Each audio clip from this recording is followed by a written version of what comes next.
आज हम बात करने वाले हैं निफ्टी की। और हम बताने वाले हैं कि वही wave analysis is the best analysis out there. तो आज हम देख सकते हैं, ये 5 मिनट का चार्ट है निफ्टी का। कुछ दिन पहले हमें एक स्ट्रॉन्ग वेव अप मूव मिला था। तो अगर हम इस वेव को कंसिडर करें तो ये स्ट्रॉन्ग इम्पल्सिव वेव है। तो हम जानते हैं अगर हमारे पास एक स्ट्रॉन्ग इम्पल्स है तो हमें हमें एक नेक्स्ट इम्पल्स मिलेगा। और ये इम्पल्स कब मिलेगा? जब इसके बीच में हमें थ्री वेव करेक्शन पूरा होगा। तो ये थ्री वेव करेक्शन ए, बी और सी में आता है, या इसके और भी डब्ल्यू एक्स वाई और भी पैटर्न्स होते हैं। जैसे एग्जांपल के लिए हम कहते हैं ये ए बी सी है। और जैसे ये ए बी सी मिलेगा तो एक नेक्स्ट इम्पल्स मिलता है जो इसको क्लियर करता है।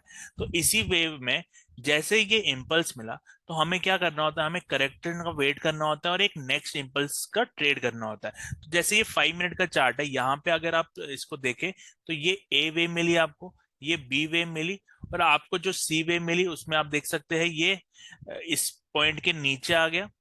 तो इसको सी कंसिडर करते हैं। तो यहाँ पे इम्पल्स मिला, उसके बाद एक आपको करेक्टिव स्ट्रक्चर मिला। तो इस करेक्शन के बाद हमें एक नेक्स्ट इम्पल्स मिलने वाला था जो इस पॉइंट को क्लियर करता। तो आपको वो पॉइंट भी यहाँ पे मिल गया।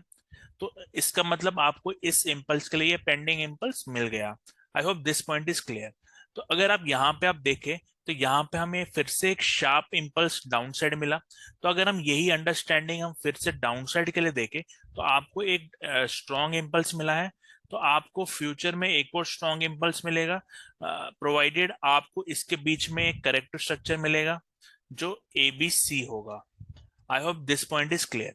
तो यहाँ पे आप क्या करना है कि आपको यहाँ पे फिर से एक करेक्टर स्ट्रक्चर एबीसी ढूंढना है ताकि हम नेक्स्ट इम्पल्स ट्रेड कर सकते हैं। तो यहाँ पे अगर आप देखें तो ये इसमें भी आपको जैसे ये अगर हम इसको फर्स्ट वेव ए मान ले तो इसको ए बी सी, तो ये आप देख सकते हैं ट्रायंगल है जिसको ट्रायंगल का is a part of B. B में या तो फ्लैट मिलते हैं या ट्रायंगल मिलते हैं या जिगजैग। तो आप देख सकते हैं इसको हम बी कंसिडर करेंगे। तो आपको एक करेक्टिव स्ट्रक्चर मिल रहा है ए बी, और ये आपका सी वेव है। तो हमने क्या देखा कि एक इम्पल्स मिला, फिर से हमें एबीसी करेक्शन मिला, क्योंकि इसमें भी आप देख सकते हैं ट्राइंगल में 1 2 3 4 5 वेव्स हैं जो एक करेक्टिव स्ट्रक्चर ही है। और यहाँ पे आपने क्या देखा? अब हम फिर से अपनी थियरी पे आते हैं। एक इम्पल्स मिल चुका है, एक करेक्टिव स्ट्रक्चर मिल चुका है। तो अब आपको नेक्स्ट इम्पल्स मिलेगा। और आप देख सकते हैं आज वो दिन था जहां पे ये स्ट्रॉन्ग मूव आ गया, क्योंकि ये एक इम्पल्स मिल चुका था और एक करेक्टिव स्ट्रक्चर पूरा हो चुका था और नेक्स्ट इम्पल्स चालू हो गया। यहाँ पे भी आप देख सकते हैं ये थर्ड वेव जैसा ही लग रहा है, क्योंकि यहाँ पे अगर इसको 1 2 कंसिडर करें तो यहाँ पे स्ट्रॉन्ग पिकअप इन वॉल्यूम है। आप देख सकते हैं इस जो कैंडल में पहली कैंडल बनी थी आज की उसमें स्ट्रॉन्ग वॉल्यूम पिकअप हुआ था और ये नेक्स्ट इम्पल्स स्टार्ट हो गया था। अब हमें यहाँ पे क्या देखना है कि ये जो थर्ड वेव चालू हुई, यहाँ पे भी आप देख सकते हैं इंटरनली यहाँ पे एक स्ट्रक्चर मिला है हमें। और इस करेक्शन के बाद इसको हम थोड़ा लोअर टाइम फ्रेम में देखते हैं। ये 5 मिनट का चार्ट है, इसको हम 3 मिनट्स में देखते हैं। तो यहाँ पे आप देख सकते हैं जैसे ये एक स्ट्रॉन्ग वेव मिली हमें, इसके बाद हमें फिर से यहाँ पे एक करेक्शन मिला है और एक फॉल मिला है। इसके बाद हमें ये जो करेक्शन होता है ये एक वेव मिली, इसके बाद हमें एक बड़ा करेक्शन मिला। अब जो आप ये करेक्शन देख रहे हैं ये एक बड़ा करेक्शन है, और इस बड़े करेक्शन के बाद हमें फिर से एक फॉल मिला। तो ओवरऑल अगर आप 5 मिनट में फिर से आते हैं तो यहाँ पे आप देख सकते हैं कि एक इम्पल्स के बाद फिर से एक करेक्शन बन रहा है और फिर से फॉल मिल रहा है। तो हमारा ये पैटर्न क्या होता है कि जब भी एक इम्पल्स मिलता है उसके बाद एक करेक्टिव स्ट्रक्चर मिलता है और नया फॉल आता है। अब फिर से आप देख सकते हैं यहाँ पे जैसे ये एक स्ट्रॉन्ग सप्लाई जोन है। क्योंकि ये स्ट्रॉन्ग क्यों है मैं वो भी दिखाता हूँ, क्योंकि यहाँ से आप बैक टू बैक 1 2 3 4 कैंडल्स मिली है।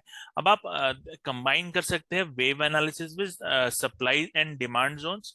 तो यहाँ पे अगर आप इस जोन में देखें कि अब प्राइस इस तक पहुंचाना पड़ता है, क्योंकि यहाँ पे जैसे ये इम्पल्स है, अब यहाँ पे करेक्शन मिलेगा जहाँ पे पेंडिंग ऑर्डर्स फिर से निकलेंगे और प्राइस फिर से नीचे आएगा। और इसी वे में बहुत सप्लाई भी वर्क करता है और वेव एनालिसिस भी वर्क करता है। तो अगर आप देखिए यहाँ पे भी एक जोन है बट यहाँ पे रिजेक्शन के बाद देख सकते हैं फिर से ये अप मूव आया यहाँ पे ओवरऑल, क्योंकि यहाँ पे स्ट्रक्चर पूरा नहीं हुआ था।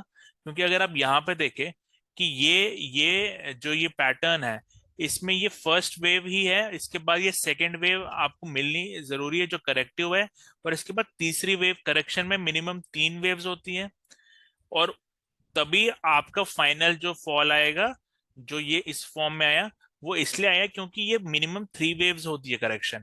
अगर आप यहाँ पे देखिए पहली बार जब सप्लाई जोन में आया तो रिवर्सल नहीं आया, कंप्लीट रिवर्सल नहीं आता, क्योंकि प्राइस हमेशा फिर से, जब ये बी वेव बन गई इसके बाद एक और थर्ड वेव आती है, तभी आपको देख सकते हैं कि ये फिर से एक दूसरे सप्लाई जोन में आके यहाँ से फिर से रिजेक्शन ले रही है। तो इस वीडियो में हमने देखा कि आप, अगर आपको वेव एनालिसिस पता है तो आप एक एक मूव एग्जैक्टली बता सकते हैं कि अब ऊपर का वेव है या नीचे का वेव है। इसी वे में अगर समझ लीजिए अब प्राइस इस पॉइंट के नीचे आ जाता है, तो हमें पता है कि ऊपर से हम देख सकते हैं पहले भी एक करेक्शन आ चुका है, अब ये दूसरा एक बड़ा करेक्शन आया, तो ये 5 वेव जो पूरी हो जाएगी। इसके बाद आपको एक अप मूव मिल सकता है जो आइदर करेक्टिव होगा 3 वेव का या 5 वेव का इम्पल्सिव होगा। बट ओवरऑल इस पॉइंट के बाद हमें कुछ फिर से इसमें अप वो मिल सकता है। अब यहाँ पे भी बहुत सारे टाइप होते हैं, जैसे ए बी सी जो होता है, ये बी ए के नीचे भी जा सकता है। तो हमें हमेशा केयरफुल रहना है, हम डायरेक्टली यहाँ पे हर सिचुएशन में बाई नहीं कर सकते, पर हमें wave by wave her wave को एनालाइज करना होता है। क्योंकि कुछ पैटर्न जो मैंने पहले दिखाया है फ्लैट के, उसमें जो बी वेव होती है वो स्लो एंड स्टेडीली ए के नीचे भी आ सकती है, कुछ में ये ए के नीचे नहीं आती, और कुछ केसेस में सी ए के ऊपर नहीं जाता। तो ऐसे बहुत सारे कॉर्नर केसेस होते हैं जो हमें स्टडी करने होते हैं, हमें देखने होते हैं चार्ट में, तभी हम कोई ट्रेडिंग डिसीजन ले सकते हैं। आई होप ये एनालिसिस आपको बेनिफिशियल लगी होगी, और आप इसको अगर आपको पसंद आई तो आप इसमें लाइक करिए, शेयर करिए, तभी मैं मोटिवेट होगा कि ऐसे एजुकेशनल कंटेंट बनाता रहूं। अगर आपको कोई डाउट है तो आप उसे एज ए कमेंट डाल सकते हैं। Thank you and have a nice